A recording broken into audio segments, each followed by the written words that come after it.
Hello and welcome to Dateline New Haven on WNHH, New Haven's home for community radio. I'm Paul Bass, inviting you to look behind the headlines on the stories that make New Haven tick. Well, who makes New Haven tick on any given day? It's often Police Chief Karl Jacobson, who is coming on a very happy morning. Something happened last night we're going to talk about, which augurs well for policing in this city, something they've been thinking on a while. And we're going to talk in general about how public safety is going in the city. At a tender time in our country. Karl Jacobson, thanks so much for coming on WNHH. Yeah, thank you, Paul. It's good to be here again. It's been a while, but I really appreciate you having me on. So I'm trying to remember, is it about 17 years you've been the chief? No. I've been the chief 2.5 years. The reason I ask, it kind of feels like it's settled in. It's been the status quo. Well, we talk about it in dog years, right? So it is 17 and a half. Yeah, being chief in New Haven's like, 7 years if you were chief somewhere else, it feels like. But so my whole life I thought it was 7 years for dog years, and someone told me recently that that's actually a simplification, that it, depending on which part of the dog's life, it's a different number here. Oh, that's interesting. Well, that's good. That's a good point, because I feel like it was harder in the beginning, and not that it's any easier, but you get adjusted to the job and you get adjusted to what the community needs. And I feel like some of the things I thought the community needed coming in maybe weren't what they needed. And That's feel... What would be an example of that, Karl? Well, I felt like the community needed us to hold police accountable, which they do, but there were other things just as important, like hearing from them, giving them a voice, letting the community tell us what kind of policing they wanted. And I feel like over my period of time, and I'm the type of chief, I'm out there as many events and community events as we can be at with my staff, which I appreciate my 3 assistant chiefs who are excellent. And we really listen to people about what's going on in their neighborhood. What's their major problem? I agree. You tapped in. So you've gone up the ranks. You've had jobs that have gotten you familiar with so many families, including the people you lock up. You get to know them and their families. So I was interested when you just said that about a surprise, because if anyone's ready for being a chief, it's someone who spent well more than a decade in department, who's been a beat cop, a detective, who has run the detective agency, who's been the assistant chief, who's been an interim chief. So you had the prep. And yet it seems like, and it makes sense, there's something different about actually stepping into the role of chief. It sounds like you're saying that wasn't, you can't know it till you're there. Yeah, and the other part of that is as the years go by, or even the months, things change, right? And things that are priority in the beginning, we dealt with a huge problem in the beginning with the Randy Cox case, and it really opened my eyes to see that we really needed to change as a department. Well, that was interesting. So you came on, you weren't even officially chief yet, you were interim chief, and that story came out where a person was being arrested and transported, and he got permanent injuries and paralyzed because he didn't have the belt on and everything, and then they kind of roughed him up at the police station, so a lot of people lost their jobs. There was a big lawsuit. And what's interesting about that, that's trial by fire. So there you're stepping in charge, and of course, we were very happy about the incident. We were so ecstatic in the press because you immediately released all the body cam footage. So you immediately said, we screwed up, and here's what happened. So there was no fight in New Haven about getting the details, which is usually the big fight. Yes. It's the police against the community. And then, you had protests, but you kind of were in touch with the people. They weren't mad at you, and the city did not blow up. And I just thought that was impressive. So you said that was your trial by fire, but you said that taught you something new, because what you did there was the playbook you already had.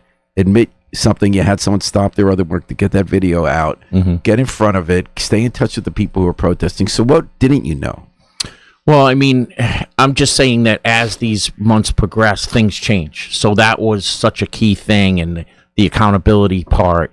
And then as officers did, continue to have some issues, I moved right to either fire them, or if I put them up to the board for firing, they resigned, and we were able to mitigate some problems and move on instead of holding on to problems and then allowing them to become a bit greater. And I think that's part of the police accountability bill that has worked. There's lots of parts of it, but this part about holding people accountable and not allowing someone to just leave the department and go to another police department. And we've seen that throughout the country, where people with 6 or 7 red flags become officers, then they're involved in a bad shooting, right? We don't want that anymore in policing, because it is such a small number of people that are like that, right? So I think I learned as we progressed through Randy Cox and other issues, and dealt with our own tragedies where officers had passed and Chad was shot, Officer Curry was shot. I mean, it just always changing. And I remember a time 6 months into the job where I said, man, I don't know if I could take this. It's very stressful. And you I really said, felt that way? Yeah, I said, it's wearing on me. And then I just wanted to slow down. I just wanted to be quiet. And then I realized it's not about it being quiet. It's never going to be quiet, right? It's about how I approach each issue. That's interesting. So, like, the police chief is monitored. It wasn't always like this, but in a modern day, with the way the media works and information going so fast and tensions into our society, you're really not just going to be able to relax. But it's just saying it's how you manage that, how you learn not to freak out maybe at every main thing that happens, that you'll be able to ride it. And that hot glare, when something becomes hot like Randy Cox, everyone's talking about it. The country's talking about it. A celebrity lawyer comes out of town. There's a march. It feels like a freak out, but in fact, it does pass. And people start thinking about something else the next day. Yeah, and I'm a passionate guy. I take things personally, that's why I don't read all the comments in the Independent. Good move. But I learned to say to myself, okay, what do we immediately need to do to fix this? What do we immediately need to do to get the community through it, but also the officers? And I put a lot of time into that with my command staff, and I thank them, because you need a support group. And the 3 assistant chiefs are great. I got good captains. I got a command staff that cares about similar things that I care about. So we're able to pick apart what we need to do right away. What do we need to do right away? What do we need to do next? Who do we need to call? Who do we need to go visit? And then we move on. Now, you're someone who likes being out in the community. You play basketball with the kids.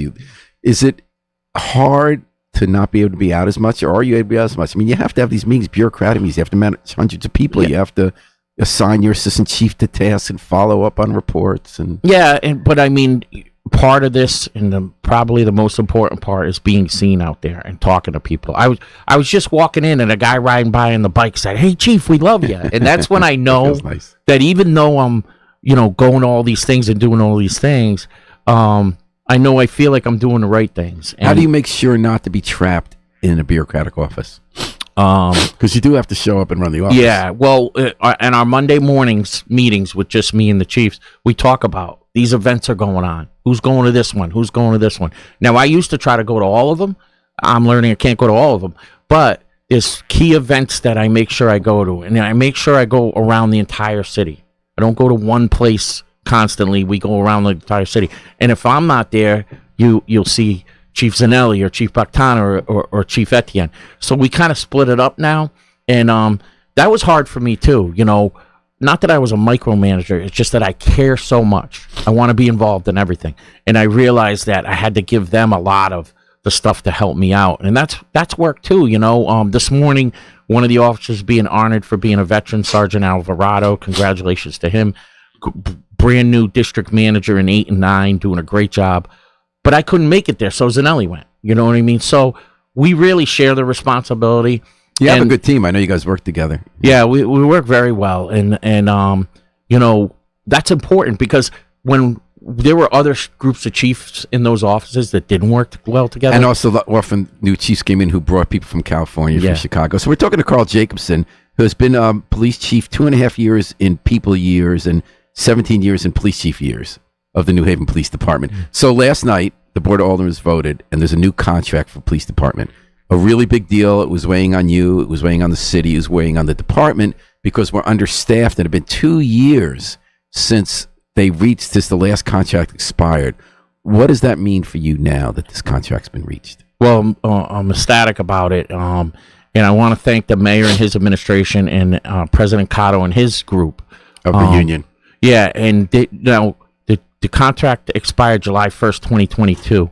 I became chief July 6th, 2022. So essentially, I've never had a contract for the officers. And what happens as a result? People decide they want to leave because they're unsure about what the terms will be. Yeah. Well, listen, policing in New Haven is tough. It's a challenge. If you want to be a real police officer, I often say to people who apply and come in front of me, this is a real challenge. And I feel we do it a little differently than most people, right? Because we do care and we do the extra follow-ups. But it's to retain people, you need to be at least equally paid. Are we? We are now. We are. We're the same as Hamden and Milford. No. At the end of our contract, we will. So, for example, right coming into no contract, we were the lowest paid of the 4 major cities. At the end of our 6-year deal, it's a 6-year deal, but we've already almost 2.5 into it.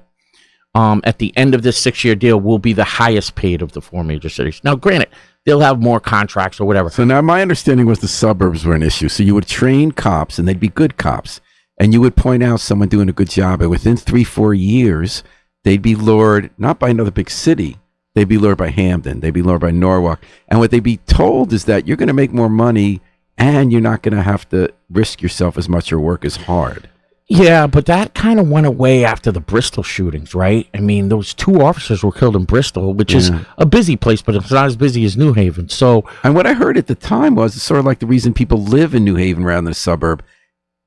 If you are someone who cares about ambitious policing, community policing, creative policing, or even doing interesting detective work, right, that we do that other places don't do on white-collar crime, that there's more opportunity here if you're interested in the profession, and that maybe we can't, I mean, we have to compete so much so we don't just lose people for money reasons, but that maybe it's okay, just like it's okay maybe some people live in a suburb because they'd rather live like that, but New Haven's a great place for people who want to live in a diverse, dense, active community, and maybe similarly with police department, you make it a interesting, good department, maybe you can find the people who are the kind of cops you want.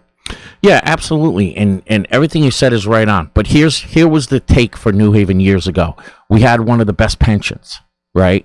And that created issues with funding, right? So that had to change. And when that changed, we were lower paid, and now we didn't have this great pension, right? And so that took us kind of off the market as one of the more marketable places to go.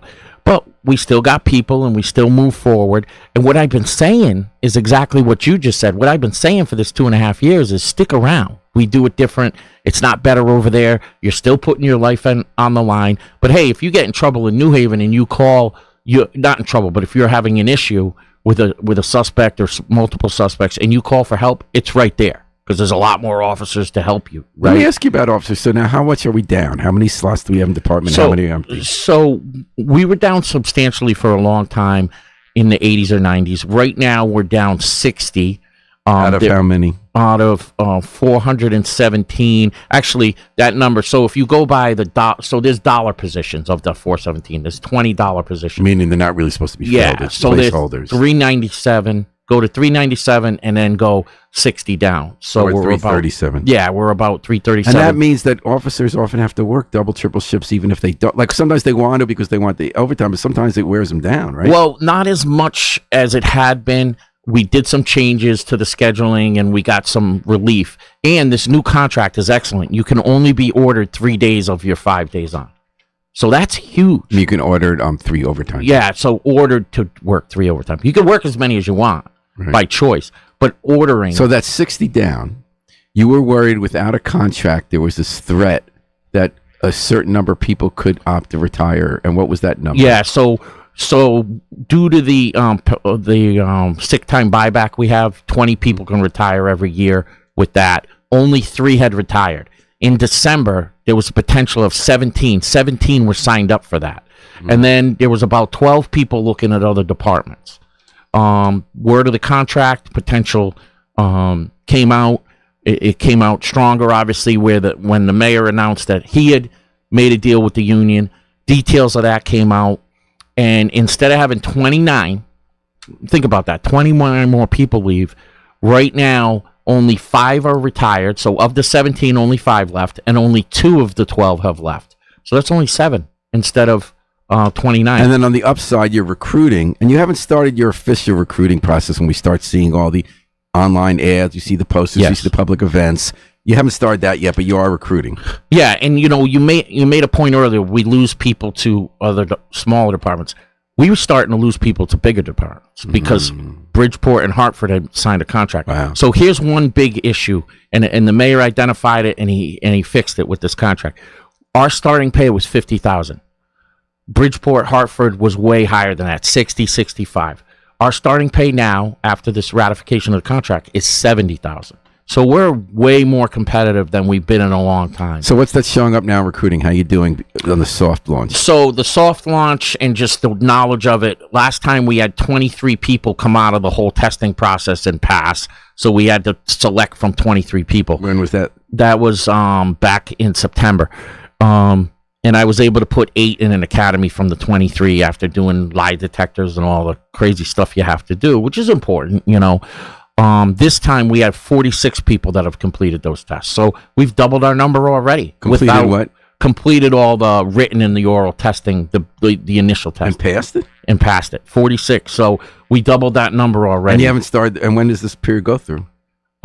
This group will now start to do a background, and they'll go into an academy. But is it going to be more than 46? Are you still going to be recruiting? Oh, yeah. So the 46 is without doing their background. So we'll probably No, I know that, but I meant, are there going to be more than 46? Are you also going to be, when's the recruiting ending? No, the recruiting's ending. This is the testing process. But I thought you said it's only been a soft recruit. You haven't yet done a public with campaign. The soft recruit, I think we had 80 applicants. After all the testing, we're down to 46.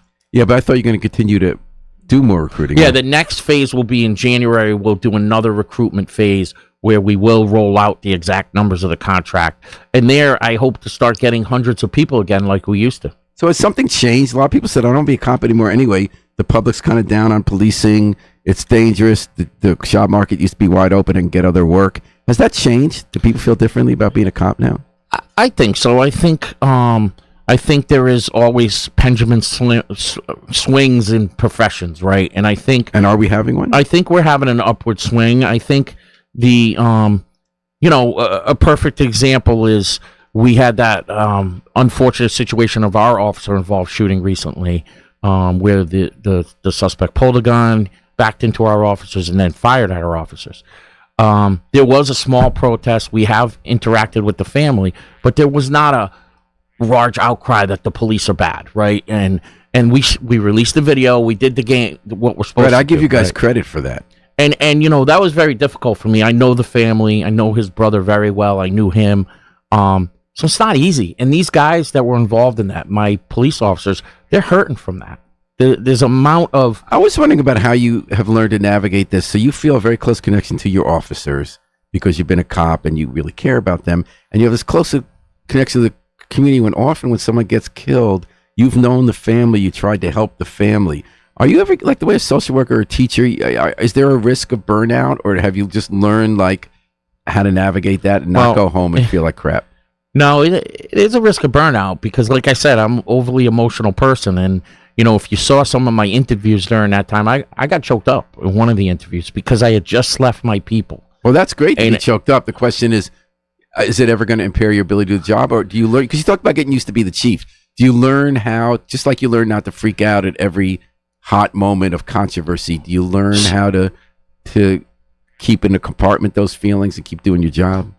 Yeah, but I'm still human, so I'm always going to feel it. And I think I do the things that I need to do to get over that. And some is interacting with the family, talking to his brother, and then talking to my officers.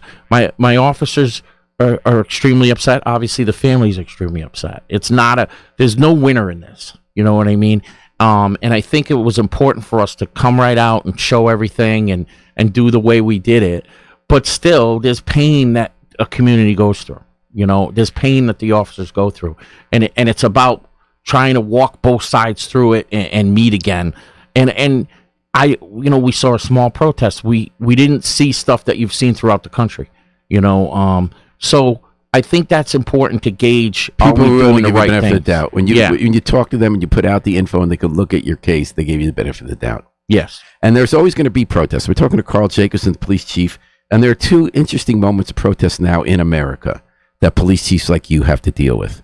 One of which is the housing crisis. People set up homeless encampments. Cities in general, try to help the people there, find them other housing. New Haven does that. And then there are people who still want to live outside. A lot of them don't even come from New Haven, but some do.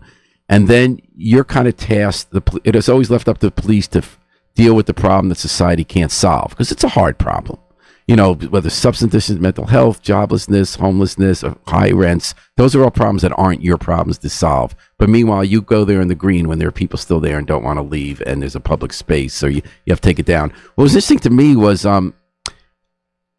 how your officers, I watch them. It's not abuse like when there's all this hatred of the police in the community. There's not, but they get treated not nicely sometimes at those. Absolutely. Not from the homeless people, but from the advocates. What's that like? What have you felt about all these homeless protests and your department's role in that? Well, I mean, sometimes we feel like we're stuck in the middle, right? And it's an issue that's hard. Like, how are we gonna end homelessness as police officers? We're not, right? I do applaud what the mayor has done with the Compass team, and I've seen, some improvement with them where we're not tying up officers to talk about homeless and mental health and substance abuse. These are people that are good at that, and they're doing a good job. It's just what we have to realize. People take the help the Compass well, that's what I was just going to say. People have to realize a large portion of the people don't take the help. But if you're helping 40% of the people, you're helping mitigate the problem. And you're also you're diffusing situations. Exactly. And what we do with the encampments is we send our hostage negotiators because they're the best at de-escalation and talking to people. And they'll go sit in the tents. Interesting. Yeah, they'll go sit in the tents with people. And then if you're talking about the activists kind of yelling at our officers, you'll have a hostage negotiator in the tent actually talking to a homeless person, and you'll have a cop standing outside the tent who's getting barraged with and I had no comments, idea that was a homeless. What was interesting to me when I watched the last one, and I thought your officers were great, and I care about homelessness, and it was interesting to me that the homeless people themselves were not upset with the police, and that they had moved the tents when you asked them to move the tents. Absolutely. But the activists wanted to be arrested to make a point, which is kind of an American tradition. So they sat in tents that they don't live in. Yes. And one of them was actually homeless, and I followed him and recorded as the police. He asked the police to carry them. They didn't want to carry him. Yeah. And he was really nice to them on the way. He says, "Yo, bro, I know you're doing your job. This is what's going on here." But the activists were kind of insulting police, telling you to do a bad job. Was that my read right on that? And how do you deal with that? Yeah, I mean, I think it is. I think we realize. I say it constantly in lineups. I'll go out to scenes. Don't take it personally. It's not about you. It's about that uniform sometimes. And, and remember the history of policing. Sometimes this uniform did do bad. And that's what we teach our officers too. It's not you personally. It's things that may have happened in the past that people are taking out on us. Or societal problems that are rolling downhill to you. Absolutely. And, I think the way we do it is good. And we give people an opportunity. We give people warnings. And most of the time, the city's asking us to do it because of certain violations, like they have open fire out there or public space, the tents in public space and whatnot. But like you said, the officers care about homelessness too. The officers care about all these issues. And, it's very hard to deal with the same people over and over again, especially in the substance abuse end, where they're homeless and they're just abusing drugs. And I think we do a great job offering services in this city. We do an excellent job. And something that the mayor and I have been working on is we need to hold people a little more accountable. Because when you have the homelessness and then they're smearing, feces in front of businesses, we can't have that. We need our businesses to prosper. We need everybody to have a safe place to live. So we are starting a program where we will, the first interaction, the officers will call Compass and they'll work on giving people an opportunity to get services. The second interaction, they may get a summons or a ticket. The third interaction, they may be arrested. And what kind of people are we talking about? Situations becoming public disorder? Yeah, more public disorder, sleeping in front of businesses, defecating in front of businesses, open drug use in front of businesses. Not the tents on the green, but again, if we're asking you to move the tents and you're not moving them, you still could be arrested for that. Karl, there's a second kind of protest, I think. I don't know what level we're going to see it at. When Donald Trump was elected in 2016, daily protests, sometimes 3 days, erupted in New Haven. 2020 was Black Lives Matter and the George Floyd. And that's people sometimes wanting to get arrested, closing traffic. Sometimes they'll coordinate with you. Sometimes it's important to them not to coordinate. The activists are making a point, and it's an American tradition of dissent. What are you gearing up for with the Trump election? Do you think it's going to be like, we know there'll be immigration raids and protests. Yeah. We don't know if there'll be as many protests as last time because a lot of activists are feeling tired and are taking a different approach this time. Yep. Yeah, I mean, we're prepared. We have been dealing with the pro-Palestinian protests and the other Yale-affiliated protests, and I think we've been doing it the right way. I think we've made one arrest on all the pro-Palestinian protests, and that's not because we're backing down. When we ask them to do something, we have such good communication with them, they do it. So that's been working out, and we're going to take the same approach. We do have a crowd control team.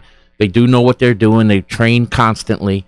But we're going to put those officers out there and talk to people, ask them to, prime examples when they were blocking the intersection on Prospect. That was my call. The first one, I want to say, you're talking in April, and you were saying there's going to be rush hour soon, and you talked to Shelley Altman. You gave me an hour or two. So I originally said, "Listen, you can stay here for now, but when rush hour comes, you got to go." And when I moved forward with the officers, they went and they marched down, and we're still going to block roads for people to march to say moving. We just can't block roads to block roads. And sometimes people want to be arrested, and they have to do that. And with the Trump stuff, I'm kind of shocked there hasn't been anything yet. Well, the activists are feeling differently from last time. They're not questioning who won. They've been through this rodeo. True. They're thinking, how do you quietly think about and rationally about how you're going to deal with the next 4 years. But I think immigration is going to be different because I think we're going to see raids. I could be wrong. Daniel Hunt says Chief Jacobson is a great chief. It's always nice to see him and his assistant chiefs at different community events in the city. Thank you, Daniel, for listening and commenting. You're listening to Dateline New Haven. I'm here with Chief Karl Jacobson. So I want to follow up on 2 points you just made about these protests and stuff. One is substance abuse and what a big deal that is everywhere. I was just talking today with an intern from the West Haven Police Department, talking about 6 suicides he saw and drug problems within a year while he had an internship in West Haven. Just, with fentanyl, it's pretty crazy. And tonight at the Board of Alders Committee, there's a hearing about a donation of pouches for Narcan for police officers. Do you know what I'm talking about? From the Fareens, the organization in memory of their son who died of an overdose. I want to thank Cameron and Fareen and her family. They've been awesome. Yeah, they've been awesome. They helped fund 2 comfort dogs for us, and now they're helping us move forward in this. It's officers will be carrying Narcan. And do they not now? No, they don't. Always the process was, we're so close to FD. Sometimes on these medical calls, FD gets there long before us. Mm-hmm. So, and they're trained, they're EMTs. Yeah, and that's a better use of it. But I just feel like, in talking to Fort Cameron and other organizations, Demand Zero, like, hey, let's get this rolled out to officers. And then is the reason that you want to have more people able to do it to save a life? Well, that too, but the officers get it also to save each other. I've had 2 close overdoses of officers because they came in contact with the fentanyl. From coming in contact with fentanyl. I think I've had 4 that had to go to the hospital. 2 were really bad. So, and how did they get saved? Was it a firefighter? Well, the 2 they didn't pass out, so they weren't to the point where they needed the Narcan to stay alive.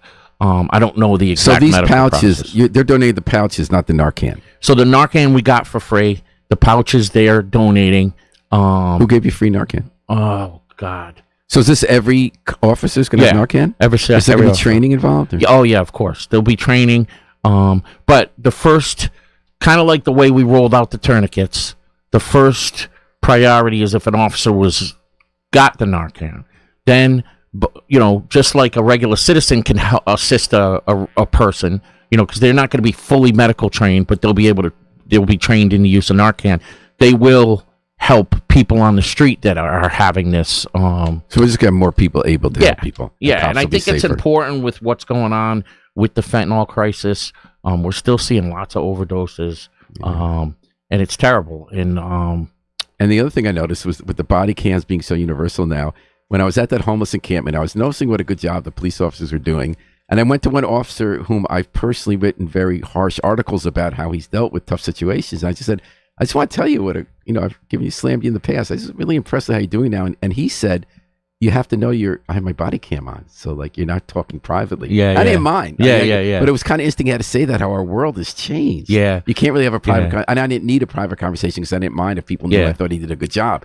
But it is interesting what do you do about private conversations? What if someone says, "Psst, I want to tell you something, Karl. I want to tell you something." Well, you're able to, in a situation where you think you're getting confidential information, you're able to turn it off. But and he told me about that, and I got to tell you, Paul, I was very impressed with that. He's a great kid. He's a great. I always just noticed because it was one of those situations where people are being a jerk to you, and you're trying your hardest to be sensitive to someone and everything that not to hurt them, not to arrest them unless they really want to be arrested, not to, all the stress they're putting on you and you're getting chanted at that you suck. And it's a tough situation. I think I'd be tough not to be a jerk in that situation. Yeah, absolutely. I mean, I was downtown. So one of the things I've done to kind of show our nighttime officers, our C squad officers, that we back them, I've required all my command staff, lieutenants and above, to work a C squad shift. You need to work so these guys know that we back them, find out what we can do to make it safer for them, and find out what it's like at night, right? So I've done a bunch of those shifts over the last few months. Most of them, what have you learned? Most of them are downtown on a Friday night, right? Yeah, when the fights at the bars. Yeah, and I saw these brand new officers really being firm with people about having to leave, but also de-escalating. Not just, listen, I'm going to tell you, and we're our own worst enemy sometimes as cops. Back 15 years ago, we just spray our OC and get everybody to run out of there, right? That's not the way to do it, right? And, these kids... I'm really proud. I was really proud the nights that I worked there. Sergeant Moore was in charge. We just recently moved him to Special Victims Unit because he's so good at everything he does. But he's down there. He's got all these young kids working hard, helping people, moving people along, creating order, which is important in that chaos of thousands of people getting out of the bars at the same time. And it just really made me proud to be their chief. And they love to see me down there too, but all of our command staff has gone out there and shown the C squad officers, hey, we're here for you, and it's really worked. And I stole that idea from the Daytona Beach chief had done that. How'd you know about that? Just picked up from going to trainings. I met him once, and it was a great thing to kind of. So the last 2.5 years, I've been thinking, we don't have a contract. How do I show them that I care, right? Or that we care, right, as a city? And I'll tell you one thing. I love this city, and there was a lot of alders and political people, and then a lot of people in the community saying to the cops, we believe you should get paid more. Hang in there. We're going to see it come through. And that meant a lot, and I thank this city for their support of the police, because if we didn't have the support or people thought we were doing a bad job, then, we're not going to get the money that we ended up getting. And I think it's really important as we move forward. I'm not losing 29 people. I have a basis to build on. I have a lot of good police officers in that building, and we're going to build that up, and we're going to be, and they're going to be like me. They're going to be out of that building, and they're going to be working the streets. And, I want to return to every district has a walking beat. Every district has a bicycle beat, because people love that, and the cops love it. So I'm really excited about this. It's really like coming around the corner for me. Great. Karl Jacobson, the police chief of New Haven, here on Dateline New Haven. So as in every city that I know of, there's the unofficial group called the Kia Boys, which I think is just kids who like to be called the Kia Boys, right? And go on TikTok showing that they're stealing cars and chasing getting chased by the cops and everything. People are pretty upset about it. You're getting a lot of it on the West Side. I guess you had a meeting in Westville where people said, who are these kids and are you doing the right thing with them? What's the message you want there? What's the message you got in Westville that night? What's the message you want to send? Yeah, unfortunately, I wasn't at that meeting, and, I'm usually at them all. But the message is we are doing something about it. There is something we can do about it. What is that? And arrest them. And identify them and arrest them. Now, you can't chase them usually because that's more dangerous for the cop and the public, right? No, but we do have the technology of Star Chase. We have stop sticks. What is Star Chase? Star Chase is a device that shoots out of the bumper of the cruiser, sticks onto the car, and then it gives you a GPS location. So you don't chase the car. You kind of wait till it stops, and then you go see what you can do. So you can follow it from a distance or whatnot. And then stop sticks actually pop the tires on the car, which that can be dangerous too. How do you get that in the path of the car? Well, you have to kind of figure it out. It's not easy. Yeah, it's not easy. easy. Say it on the radio. Yeah, it's not easy. And I commend the officers that are doing this work because it's hard. And we put together a task force, so we're using drones as well. And that's my message to the Kia Boys. This isn't the place to do it. You're going to get caught. But remember, Paul, we have as little as 11-year-olds. 11-year-olds doing this. Wow. 11 to 14 is the major age of the another Kia issue Boys. that gets brought on the cops. And they're hanging out the window. I don't want to pop those tires in the car. Something happens to the car and they get hurt. So we're doing the best we can. That's my message to the community. But we're also using cameras. We've been writing arrest warrants off cameras, picking up the stolen car, and then seeing the kids get out, and we're able to identify the kids because most of them we know, and then we're able to make an arrest. And then we're following that up with Yard is doing a lot of work with the kids. Yard being the youth and rec department. Project Longevity is now doing juveniles, which they never did before. They're doing a lot of work with the kids. CTVIP, Len Jihad and his That's group, the street outreach workers. yeah, and we can't share direct arrest information with the groups, but we're sharing information like this kid's having problems. Can you please go talk to him? And do the kids get the help? Is it like with when Compass goes out, the people who need the help aren't the ones who take it? It's it's so important to we're offer it, even working if no one on takes it. Yeah, we're working on being better about that data.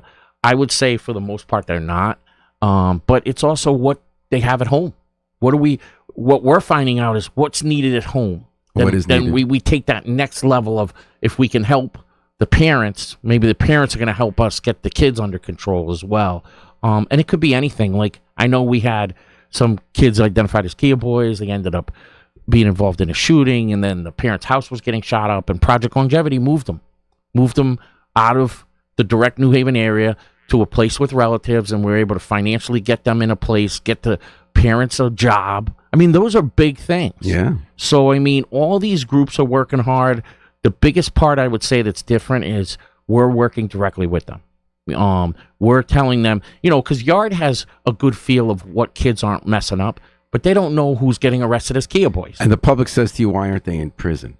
And you can't really lock up a lot of kids for a long time, right? Well, I mean, we've made kids. over 145 stolen motor vehicle arrests in the city this year. Wow. That's a lot. Yeah. And it's not a true narrative that the majority is a repeat offender. Of that 140, 35 were repeat offenders. Is that because the others don't get caught, or they really? Well, that's the point too. It could be because they don't get caught.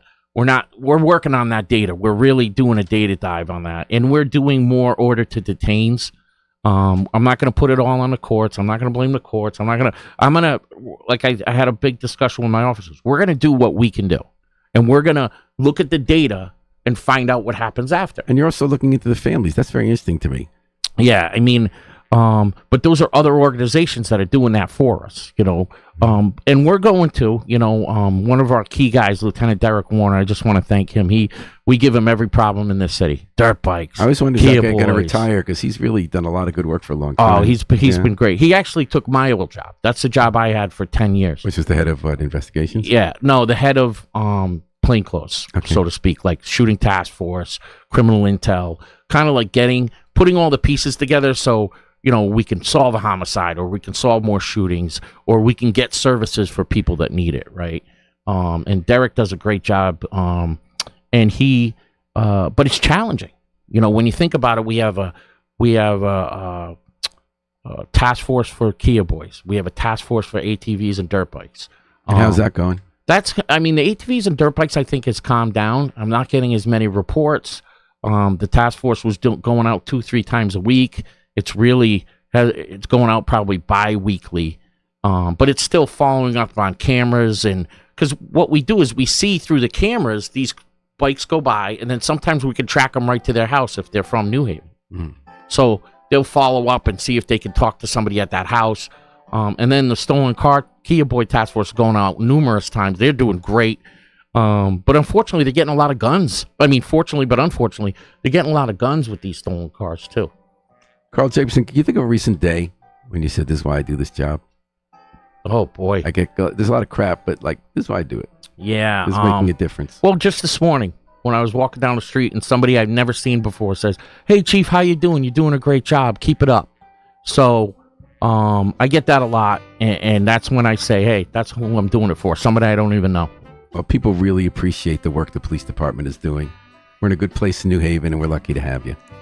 Thank you. So thank you, Karl Jacobson, for making time for coming on Dateline New Haven. Thanks to Harry Droz, the best station manager in the business, who also finds time to troll us on the air when we're not following the MAGA line. We're going to take it out with the Afro-Semitic Experience, performing I Wish I Knew How It'd Feel to Be Free from the group CD, A Plea for Peace. This is Paul Bass inviting you to fly free with us all day and all night on WNHH New Haven's home for community radio.